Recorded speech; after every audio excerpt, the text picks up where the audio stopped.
Савабу калимат тафтатих бихинна сола.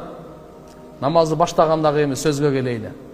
Бисубханака Аллахумма ва бихамдик ва табарак асмука ва таала жаддук ва ла илаха гайрук деп намазды окуп баштайбыз. Ушуну сананын дуасы деп коебуз, кол байлагандын дуасы деп коебуз. Окулганчы Алла Тааланы улуктаган сөздөр.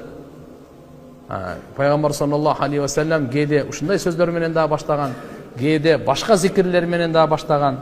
Ибн Умар разияллаху анхумадан риваят айтат, биз бир жолу Пайгамбар саллаллаху алейхи ва саллям менен бирге намаз окуп атат элек, бир киши ошо жамааттан Аллаху акбару кабира вальхамдулиллахи касира ва субханаллахи букрата ва асила деген сөздү айтты дейт. Пайгамбарыбыз айтты, манин каил калимата када ва када.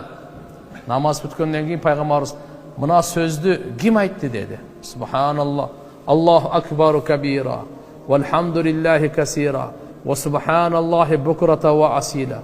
Ким айтты ушу сөздү деди. Бир киши мындай деди. Я Расулаллах, мен айттым деп айтты. Пайгамбарыбыз мындай деди. Ажибту лаха футихат лаха абвабус сама. Мен таң калдым бу сөздөргө дейт. Асмандын эшиктери ачылып кетти дейди. Сен ушу сөздү айтканыңда асмандын эшиктери ачылды дейт. Карачы. Ушу бу зикирди дагы айтып жүрсөк жакшы экен да. Аллаху акбару кабира вальхамдулиллахи касира ва субханаллахи букрата ва асила.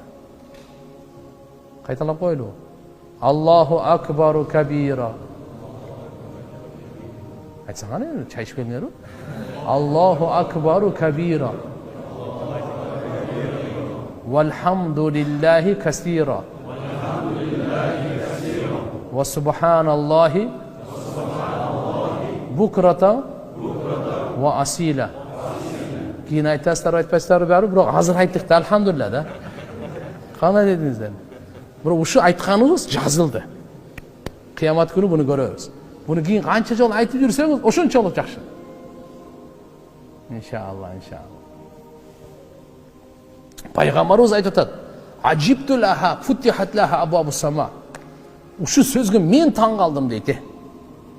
Peygamberimiz aytат, "Асмандын эшиктери ачылып кетти, таң калганым ушу" дейт.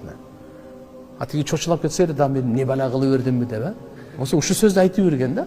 Мынакей, бул намаздын башында айткан, башталганындачы. Кала Ибн Умар разияллаху анхума, Ибн Умар разияллахунун баласы да. Сүннөткө өтө бекем болгондо бир нерсени кармаса өмүрүн аягына чейин таштаган эмес.